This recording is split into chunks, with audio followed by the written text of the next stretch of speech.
Commander Jake Morrison stood on the bridge of the UES Titan and watched the stars shift back into normal space around them.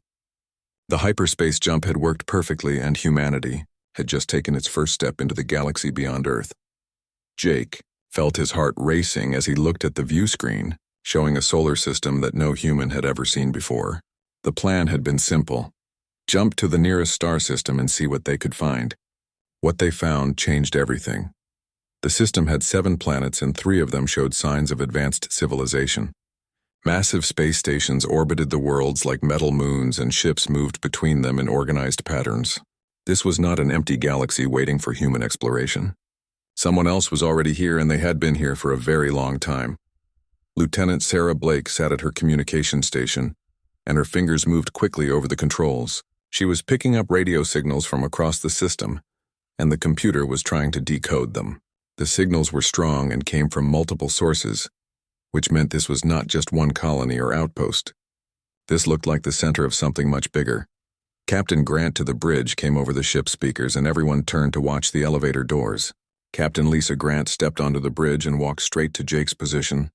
She looked tired but alert, and Jake could see the weight of command in her eyes. This was the moment they had all trained for, but nobody had expected to find an existing civilization on their first jump. Captain Grant studied the tactical display for several minutes before speaking. The screen showed dozens of ships moving through the system and energy readings that indicated technology far beyond what Earth could produce. Some of the ships were enormous and looked like they could carry thousands of people. Others were sleek and fast and clearly designed for combat. "Report," Grant said quietly, and Jake began reading from his instruments. The system contained at least 3 inhabited worlds with massive cities visible from space. The technology level appeared to be several centuries ahead of human capabilities. Most importantly, the ship movement suggested this was not just a local civilization, but part of something much larger.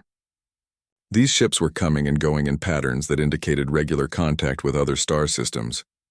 Sarah looked up from her communication station with excitement and concern on her face. She had managed to decode some of the alien transmissions, and what she found was both fascinating and terrifying. The beings called themselves the Vorthak Empire, and from what she could understand, they controlled hundreds of star systems. They had been the dominant power in this part of the galaxy for over 3,000 years. The Vorthak appeared to be crystalline beings who had built their empire through superior technology and military might. Their ships used energy sources that human science barely understood, and their weapons could destroy entire cities from orbit. More disturbing was the way they talked about other species. The transmissions spoke of conquered worlds and subjugated peoples as if this was the natural order of things.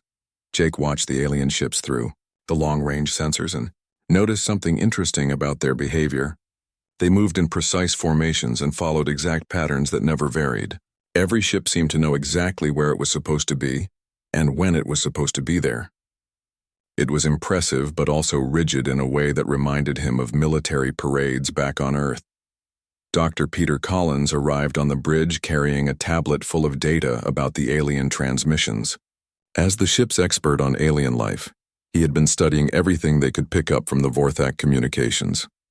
What he found painted a picture of an empire that had grown so large and so old that it had forgotten how to change or adapt. The Vorthak had apparently conquered every species they had encountered for thousands of years.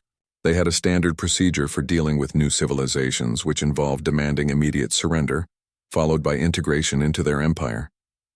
Species that submitted were allowed to keep their basic culture, but had to accept Vorthak rule. Species that resisted were crushed completely. Captain Grant listened to the reports and made a decision that would echo through galactic history. Instead of trying to hide or run away, she ordered the ship to hold position and wait for contact. If the Vorthak Empire was as powerful as it appeared, then hiding would only delay the inevitable. Better to meet them openly and honestly, and see if peaceful coexistence was possible. The wait did not last long. Within hours of their arrival, a Vorthak patrol fleet detected the Titan and began moving in their direction. The fleet consisted of 12 sleek cruisers and 2 massive battleships that dwarfed the human vessel. Jake watched them approach and felt a chill run down his spine as he realized how outgunned they were. The lead ship transmitted a message in the Vorthak language, which Sarah's computer slowly translated. It was a formal demand for immediate surrender and submission to the Vorthak Empire. The message explained that resistance was futile and that the Titan's crew would be treated well if they cooperated. It was clearly a speech that had been given many times before to many different species. Captain Grant studied the translation for several minutes before composing her reply. She could have tried to negotiate or asked for time to consider the demand. Instead, she sent a simple message that would become famous throughout the galaxy. We decline your offer. Please withdraw from our space. The response from the Vorthak fleet was immediate confusion. Admiral Zelthron, commanding the patrol fleet, had given the surrender demand to hundreds of species over his long career. Every single one had either surrendered immediately or asked for terms. None had ever simply refused and ordered him to leave. He transmitted the demand again, thinking there had been a translation error. Captain Grant's second response was even more direct. You heard us correctly. Humanity does not kneel to anyone. We suggest you find someone else to bully. The bridge crew held their breath as they waited for the Vorthak response. They were one ship against an empire that had ruled the galaxy for millennia. But they were human, and humans had never learned how to surrender. Admiral Zelthron stared at the translation screen on his flagship bridge and read the human response 3 times before he could believe it. In over 200 years of service to the Vorthak Empire, he had never encountered anything like this. Every species they had contacted had either submitted immediately or begged for mercy. The concept of outright refusal was so foreign to him that he wondered if his translation computers had malfunctioned. The human ship looked primitive compared to Vorthak vessels. Its hull was made of crude metal instead of the elegant crystal composites that marked advanced civilizations. The design appeared to prioritize function over beauty, which suggested a species that had not yet learned to appreciate the finer aspects of technology. Yet these beings had somehow developed faster than light travel and were refusing to acknowledge Vorthak superiority. Dr. Peter Collins worked frantically in his laboratory aboard the Titan, trying to understand what they were dealing with. The Vorthak transmissions contained enough scientific data for him to piece together their basic physiology and psychology. What he discovered was disturbing. The Vorthak had evolved as a hive-minded species where individual identity was less important than group consensus. They literally could not understand why anyone would choose conflict over peaceful submission. The standoff continued for hours as both sides tried to make sense of the situation. Admiral Zelthron sent increasingly stern warnings about the consequences of defying the Empire, while Captain Grant calmly repeated that humanity had no intention of submitting to foreign rule. She offered to negotiate a treaty of peaceful coexistence, which only confused the Vorthak commander more. In their experience, weaker species did not make offers to stronger ones. Engineer Carlos Rivera monitored the alien ships from his position in the engine room and made some interesting discoveries about Vorthak technology. Their ships used the same basic designs that had been successful for centuries, without any significant innovations or improvements. Every vessel in the fleet had identical energy signatures and weapon configurations.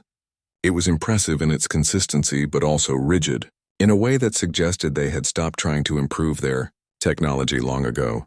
The Vorthak had achieved technological superiority so completely that they saw no need to continue advancing. Why develop new weapons when the old ones had never failed? Why create new ship designs when the existing ones had conquered every enemy they had encountered? This mindset had served them well for thousands of years, but it also meant they had become predictable and inflexible. In their approach to problems, Captain Grant decided that direct communication was necessary to resolve the situation peacefully. She transmitted a request for a diplomatic meeting between representatives of both species. The concept of diplomacy between equals was another idea that the Vorthak found difficult to understand, but Admiral Zelthron agreed to the meeting out of curiosity about these strange humans. The meeting took place in the Titan's main conference room, where a delegation of Vorthak officers beamed aboard using their advanced transportation technology. Sub-Commander Kethel led the alien delegation, and he carried himself with the confidence of someone who had never encountered serious opposition. He expected to meet with primitive beings who would quickly recognize their natural inferiority. Once they saw Vorthak superiority up close, instead he found humans who treated him and his officers as equals and insisted on negotiating from a position of mutual respect. Captain Grant offered refreshments and comfortable seating as if this was a business meeting between partners rather than a surrender negotiation. The cultural disconnect was immediate and profound, as both sides struggled to understand each other's basic assumptions about how civilized beings should interact. Subcommander Kethel began the meeting by explaining the benefits of joining the Vorthak Empire. Conquered species were allowed to maintain their basic cultural practices while enjoying the protection and stability that came from being part of a galactic civilization. They would have access to advanced technology and medical care that could improve their quality of life dramatically. All they had to do was accept Vorthak authority and follow Imperial law. Captain Grant listened politely to the presentation before explaining why humans would never accept such an arrangement. Humanity had spent thousands of years fighting against tyranny and oppression in all its forms. The idea of surrendering their freedom to alien rulers was completely unacceptable, regardless of what benefits might be offered. Freedom was not something that could be traded away for safety or comfort. The Vorthak delegation found this attitude baffling and disturbing. In their experience, intelligent species recognized the value of order and stability over the chaos of independence. They had brought peace to hundreds of worlds by eliminating the conflicts and competition that arose when different groups tried to govern themselves. Why would anyone choose the uncertainty of freedom over the security of benevolent rule? Dr. Collins tried to explain human history and psychology to help bridge the gap between the two species. Humans had evolved as individual thinkers who valued personal autonomy and the right to make their own choices. They had created democratic governments that derived their authority from the consent of the governed rather than from superior force. The concept of being ruled by others without their agreement was fundamentally opposed to everything humans believed about justice and dignity. Subcommander Kethel listened to these explanations with growing alarm. A species that refused to accept natural hierarchy and insisted on governing itself was dangerous to the stability of the entire galaxy. If other conquered peoples learned about human ideas of freedom and democracy, it could lead to rebellions and chaos throughout the Empire. These humans were not just refusing to submit, they were spreading ideas that threatened the very foundation of Vorthak civilization. The negotiations continued for several hours as both sides tried to find common ground that did not exist. The Vorthak could not understand why humans would choose conflict over peace, while humans could not understand how billions of beings had accepted permanent subjugation. Every attempt to compromise failed because the fundamental values of both species were completely incompatible. Captain Grant made one final offer that she hoped might prevent bloodshed. Humanity would agree to limit their expansion to uninhabited systems and avoid contact with Vorthak territory if the Empire would recognize human independence and sovereignty. It was a reasonable proposal that would have allowed both civilizations to coexist without conflict. Subcommander Kethel rejected the offer immediately. The Vorthak Empire did not negotiate with inferior species, and they certainly did not recognize the right of any group to exist outside Imperial authority. The galaxy belonged to those strong enough to rule it, and the Vorthak had proven their strength over thousands of years. If humans wanted to survive, they would submit like every other species had done. The diplomatic meeting ended with both sides understanding that peaceful resolution was impossible. Sub-Commander Kethel and his delegation returned to their ship, with orders to demonstrate Vorthak power and force human compliance. Admiral Zelthron prepared his fleet for what he assumed would be a brief show of force followed by inevitable surrender. Captain Grant returned to the bridge knowing that humanity was about to face its greatest challenge. They were one ship against an empire that had ruled the galaxy since before human civilization began. But humans had faced impossible odds before and somehow found a way to survive and thrive. The Vorthak were about to learn that some species would rather die fighting than live on their knees. Admiral Zelthron returned to his flagship with reports that convinced him the humans were suffering from some form of mental illness that prevented them from understanding their situation. No rational species would choose destruction over the generous offer of imperial citizenship. He decided that a carefully controlled demonstration of Vorthak firepower would quickly restore sanity to these deluded beings and allow them to make the correct choice. The Vorthak fleet moved into attack formation with practiced precision. Every ship knew exactly where to position itself and which systems to target for maximum psychological impact while minimizing actual damage. They had performed the same maneuver hundreds of times against dozens of different species, and it had never failed to produce immediate surrender. The key was to disable the enemy ship without destroying it so the crew could witness Vorthak. Superiority firsthand. Captain Grant watched the alien ships surround the Titan and felt her pulse quicken as she recognized the tactical situation. She had been a naval officer for 15 years before joining the space program, and she understood exactly what the Vorthak were trying to accomplish. They wanted to cripple her ship and force a surrender without having to destroy it completely. It was actually a fairly merciful approach by military standards, but it was still an attack on her crew and her ship. The Vorthak opened fire with surgical precision, targeting the Titan's engines and weapon systems. Their energy beams struck with perfect accuracy and began overloading human defensive systems that had never been tested against such advanced technology. Warning alarms echoed through the ship as power fluctuations cascaded through the electrical grid, and emergency lighting activated in several sections. Lieutenant Sarah Blake monitored the damage reports and felt a mixture of fear and anger as she watched Vorthak weapons systematically disable her ship. The aliens were clearly holding back and could have destroyed the Titan completely with their first volley. Instead, they were playing with human lives like a cat playing with a mouse before making the kill. The condescending nature of the attack was somehow more insulting than an honest attempt at destruction. Engineer Carlos Rivera worked frantically to reroute power around damaged systems, while his repair teams rushed to fix what could be repaired quickly.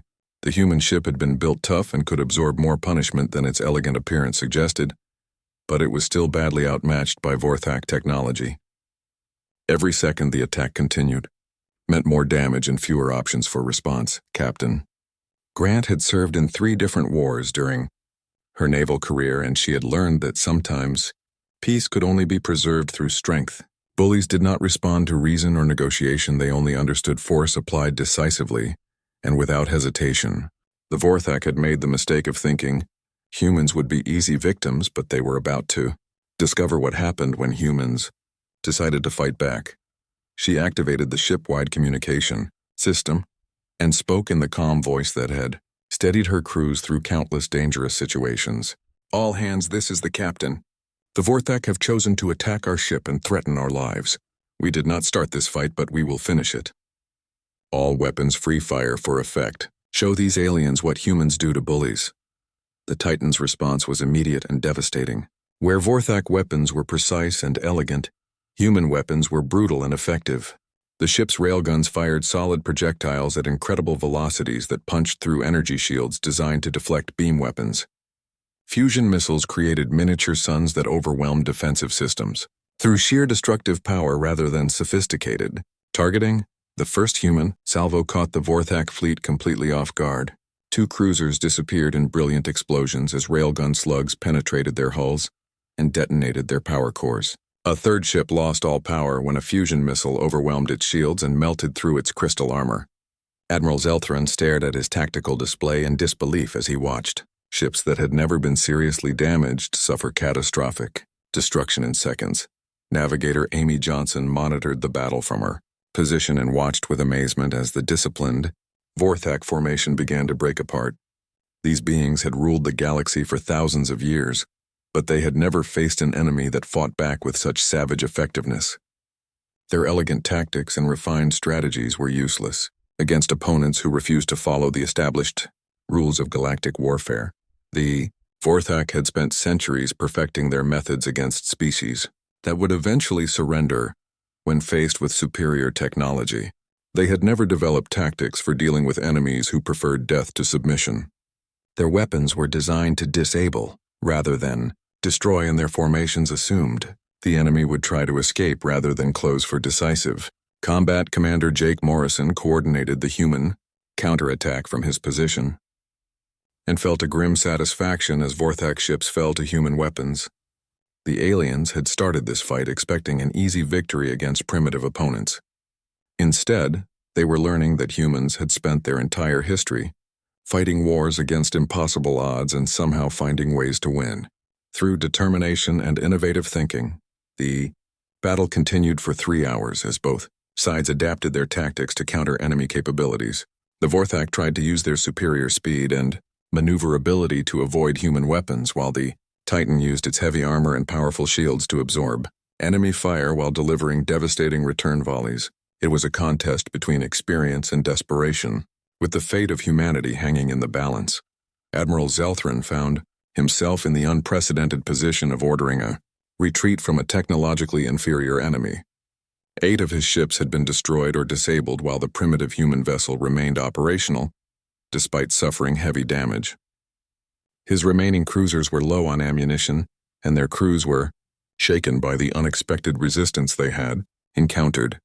The Vorthak commander transmitted a final message to the Titan as his surviving ships prepared to withdraw from the battle. His voice carried disbelief and something that might have been fear as he struggled to understand what had happened. "This is impossible. You are a primitive species with inferior technology. You cannot defeat ships of the Vorthak Empire.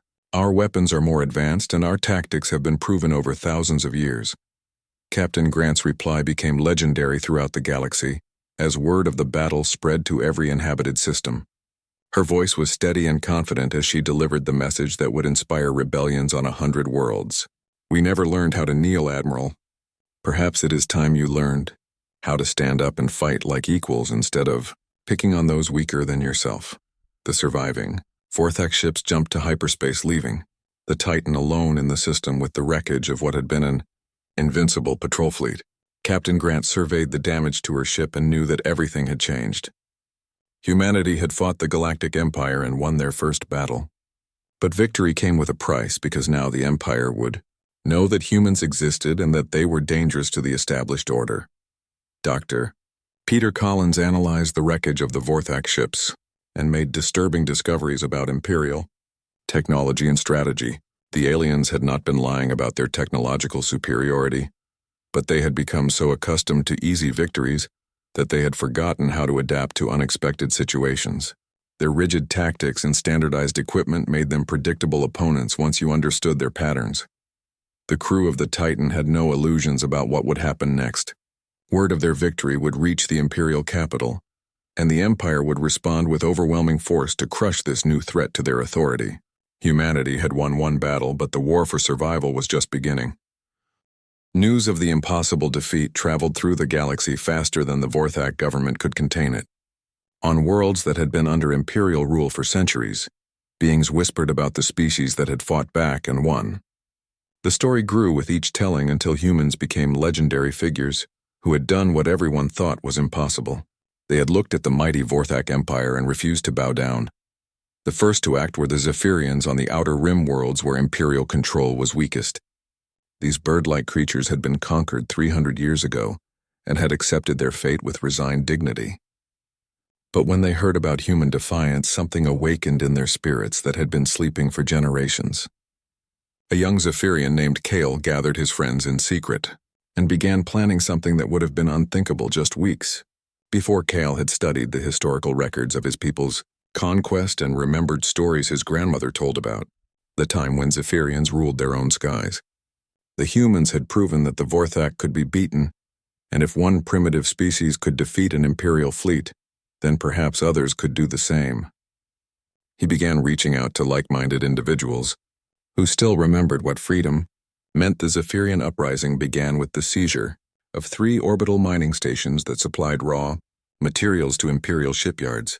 Kale and his followers had studied human military tactics that the Titan had broadcast throughout the galaxy, and they used these lessons to overcome their Vorthak overseers. The attacks were swift and coordinated, leaving the local Imperial garrison confused and unable to respond effectively. Within days, the rebellion spread to other Zephyrian colonies as news of the successful revolt inspired others to take action. The Aquarid Collective followed with uprisings on their water worlds, while mining colonies established by early human expeditions declared independence from their corporate masters. Every successful rebellion inspired 3 more as the galaxy began to remember what it meant to be free. Colonel Ryan Murphy found himself in an unprecedented situation as requests for military assistance poured in from rebel groups across known space. The Titan's Marine contingent had been designed for exploration and first contact missions, not for training insurgent armies on alien worlds. But the desperate pleas for help could not be ignored, and Murphy began organizing the most important military education program in galactic history. Human military advisors spread across rebel-controlled territories teaching alien fighters everything they knew about asymmetric warfare and guerrilla tactics. The lessons went beyond weapons and strategy to include the philosophical foundations of successful resistance movements. They taught aliens that no government had the right to rule without the consent of the governed and that freedom was worth any sacrifice necessary to achieve it. The response from the Vorthak High Crystal Council was swift and brutal as they attempted to crush the spreading rebellions before they could spread further. Entire fleets were redirected from border patrol duties to put down uprisings on imperial worlds. But for every rebellion they crushed, two more appeared as the idea of freedom spread like wildfire through populations that had forgotten they had choices. Emperor Vorthak himself took personal command of the imperial response after it became clear that normal suppression tactics were not working. The ancient ruler had governed the galaxy for over 500 years and had never faced a crisis that threatened the very existence of his empire.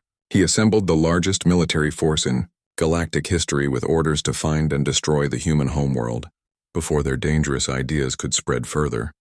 The massive fleet consisted of 3,000 ships, including the legendary fortress vessels that had conquered entire star systems.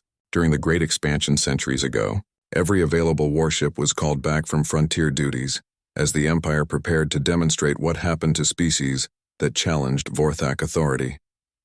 The fleet was large enough to sterilize entire planets, and Emperor Vorthak intended to make an example that would be remembered for millennia. Meanwhile, humanity was not idle as word of the coming Imperial response reached Earth through quantum communication relays. The victory of the Titan had been transmitted to the homeworld where the United Earth government authorized the most ambitious construction project in human history. Drawing on lessons learned from the first battle and every technological advancement human science could achieve, they began building humanity's ultimate weapon. The UES Defiance was more than just a warship, it was a statement of human philosophy made manifest in metal and energy. The massive Dreadnought incorporated revolutionary propulsion systems that allowed impossible maneuvers, while its weapons were specifically designed to exploit weaknesses in Vorthak technology that had been discovered during the first battle. Most importantly, it carried the hopes and dreams of every being in the galaxy who yearned for freedom. Captain Kevin Brooks was selected to command the Defiance after a careful review of every qualified officer in the Earth fleet. His record showed a combination of tactical brilliance and moral courage that made him the ideal choice for what everyone understood would be the most important naval engagement in galactic history. The fate of billions of free, thinking beings would depend on his decisions. In the coming battle, construction of the Dreadnought took place under conditions of absolute secrecy as human shipyards worked around the clock to complete the vessel before the Imperial fleet could locate and destroy Earth.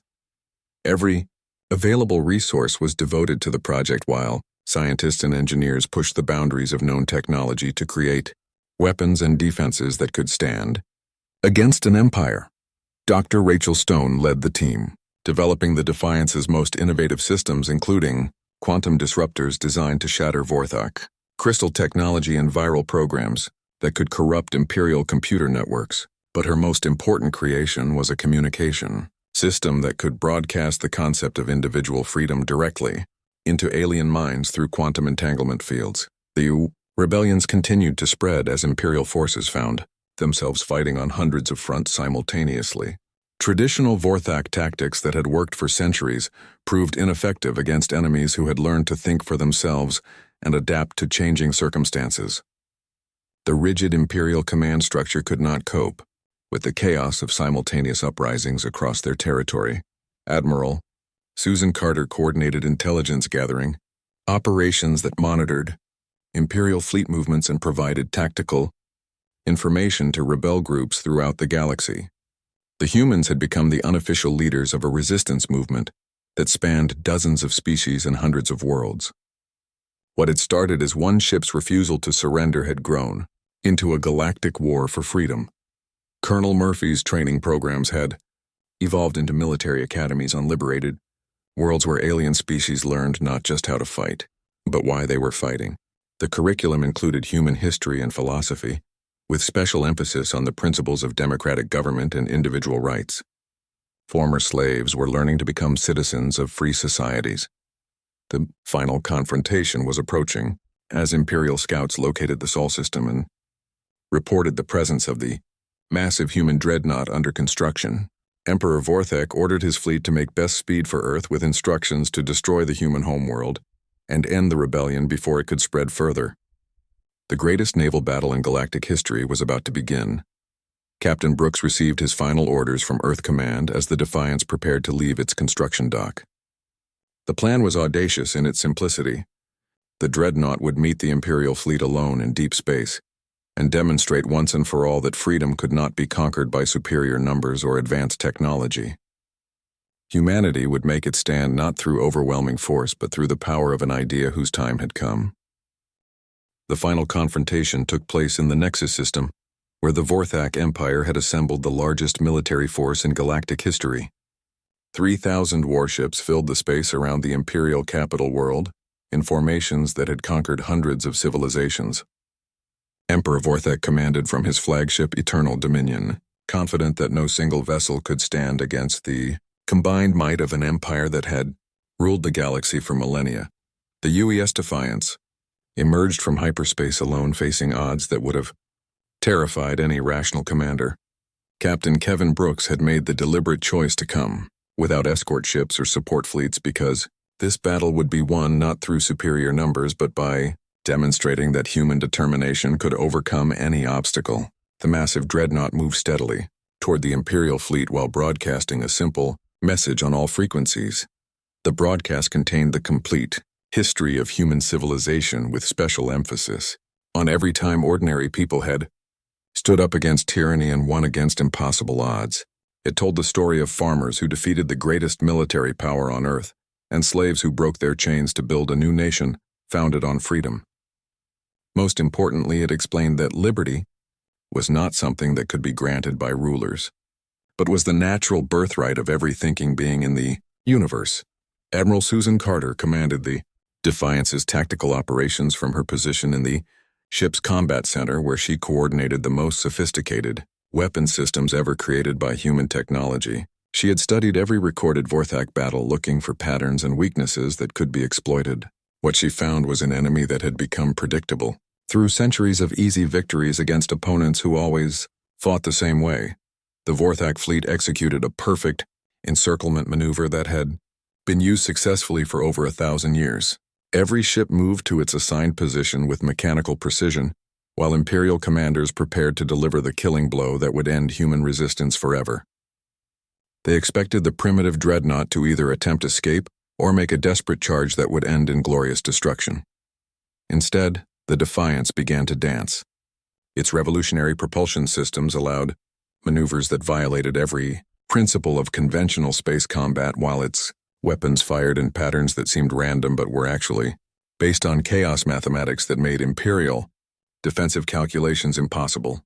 The human ship moved like a living thing through space, dodging between enemy formations and striking where the Vorthak least expected attack. Dr. Rachel Stone monitored her quantum disruptor systems as they tore through Vorthak. Crystal armor like tissue paper, the weapons had been designed specifically to exploit the harmonic frequencies that held Imperial technology together, and they worked even better than computer simulations had predicted. Entire enemy ships simply fell apart as their molecular bonds collapsed under quantum interference patterns. The battle raged for hours as the Defiance carved its way through Imperial formations that had never been broken by any enemy. Vorthak ships exploded or drifted helpless as human weapons found their targets with devastating accuracy. But the real damage was being done by Dr. Stone's communication broadcasts, which carried something more dangerous than any physical weapon: the concept of individual freedom. The quantum broadcasts penetrated Imperial communication networks and reached directly into the minds of Vorthak crew members who had never been exposed to ideas about personal autonomy and democratic government. For the first time in their lives, they began to question whether their empire had the right to rule over other species without their consent. The rigid certainty that had held their civilization together for thousands of years began to crack. Emperor Vorthek watched his invincible fleet suffer losses that should have been impossible, while his own crew began to exhibit signs of what Imperial psychologists called ideological contamination. The humans were not just winning a military battle, they were destroying the philosophical foundations that justified Vorthak rule. If his own people began to doubt their right to govern others, then the entire empire would collapse from within. Captain Nye Brooks coordinated the battle from his command chair while monitoring damage reports and tactical updates. The Defiance was taking heavy punishment from Imperial weapons, but its advanced armor and shielding systems were holding better than expected. More importantly, the ship's revolutionary computer systems were learning and adapting to enemy tactics faster than the Vorthak could adjust their strategies. The turning point came when a group of Vorthak cruisers suddenly stopped firing and began broadcasting surrender messages. Their crews had been exposed to human freedom broadcasts and decided they no longer wanted to fight for an empire that ruled through force rather than consent. The mutiny spread to other ships as Imperial discipline collapsed. Under the weight of new ideas about justice and individual rights, Admiral Carter pressed the advantage by targeting the Imperial flagship where Emperor Vorthak commanded his crumbling forces. The Eternal Dominion was the most powerful warship ever built, and its destruction would send a message throughout the galaxy that even the mightiest tyrants could be brought down.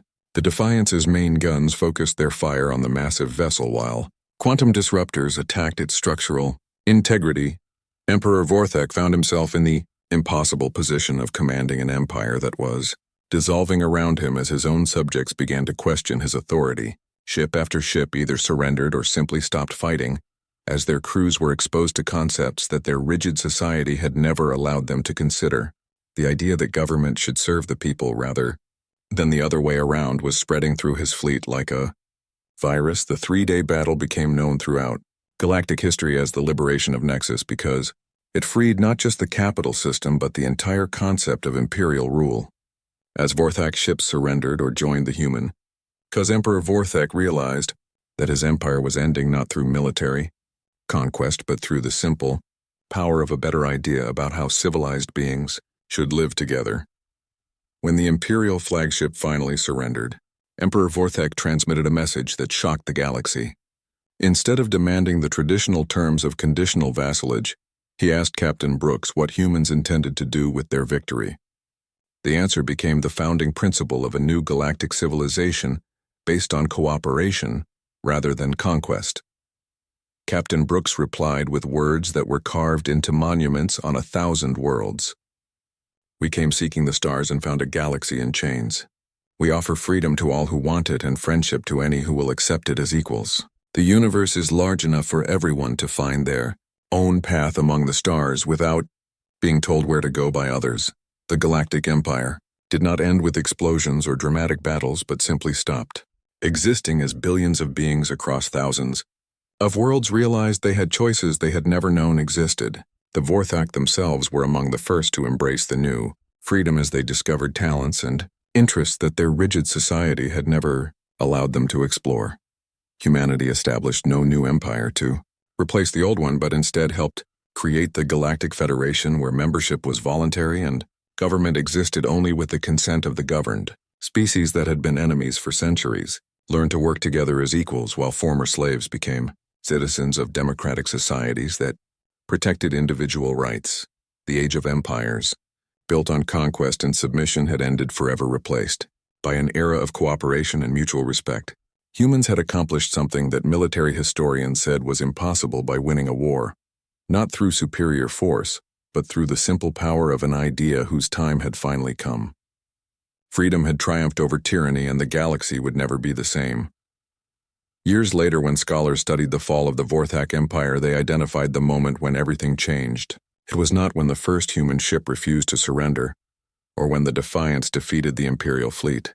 The Empire truly fell when ordinary beings throughout the galaxy heard the human message and decided for themselves that they deserved better than life on their knees. The galaxy remembered the day when humanity's Dreadnought arrived, not as a conquest but as a liberation that freed every thinking being to choose their own destiny among the stars.